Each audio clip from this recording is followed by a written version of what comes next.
the next level up the fractal ladder.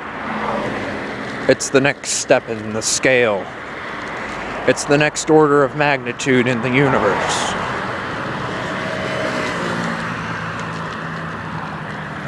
The consequences of death are to become what you placed your essences in. Suddenly there's this sudden merging, a wedding, where you're disengaged from this situation and you are suddenly reincarnated into the thing that you desired the most, for example. You finally find what you've been looking for, and you finally get to the light at the end of the tunnel for you. But nothing else exists beyond that. Where you place your essence ultimately decides what you will become. You finally find the key to the door that you've been trying to open this entire time. Just like finding the One Ring and burning in the fires of Mount Doom and Mordor, you finally get the ring and burn like Gollum and disappear with it. That which you seek becomes destroyed in the very substance that it was created from and melts into it. All substance is drawn from the essence that it carries. So it's really the essence that carries the object. The essence contains the matter.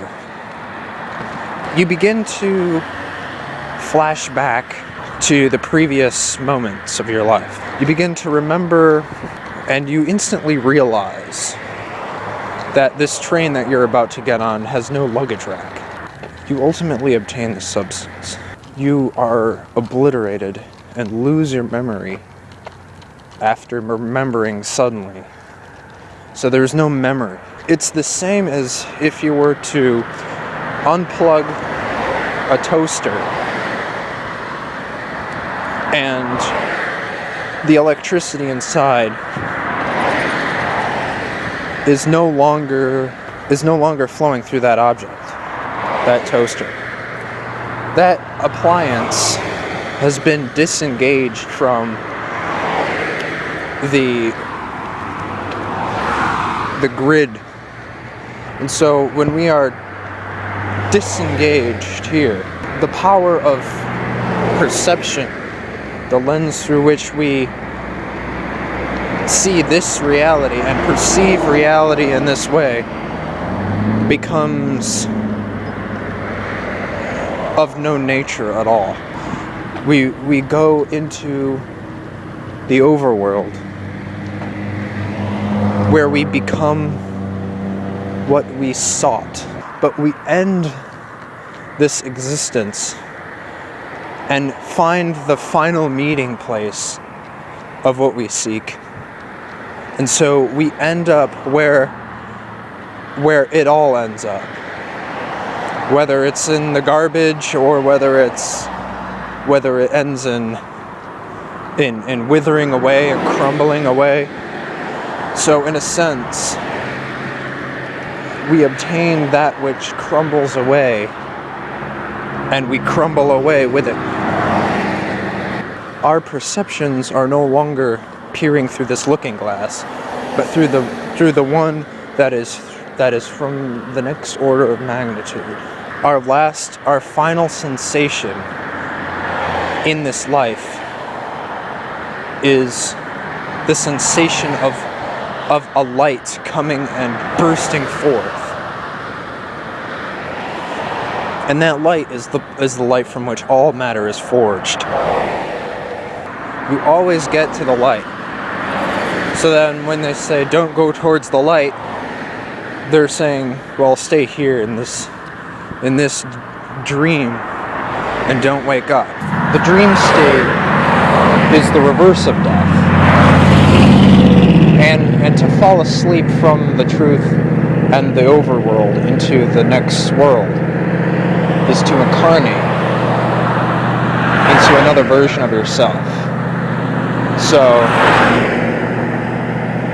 death is the reverse of sleep. It's to awaken and to discover. So,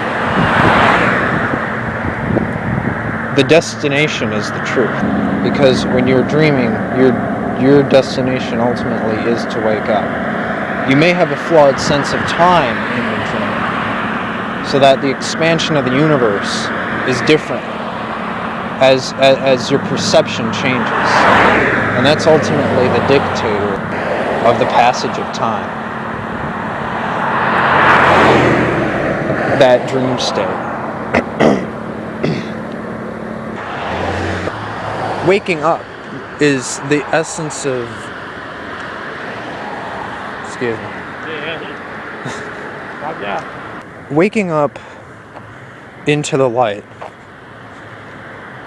or waking up at all, actually, is the act of seeing the truth, but seeing things in a new light. If you just suddenly come into the revelation of the ultimate truth with a capital T, what you're going towards is the light. So you're accelerating out of a dream state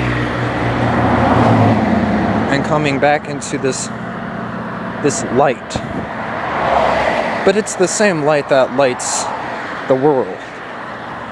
For example, in a dream, the light of the world is determined by the light of the next order of magnitude, and the light there too is determined by the next order of magnitude. So between us and the light, one could say that there are filters which filter the light to keep us from realizing the truth. But ultimately, the truth is revealed, and that's death.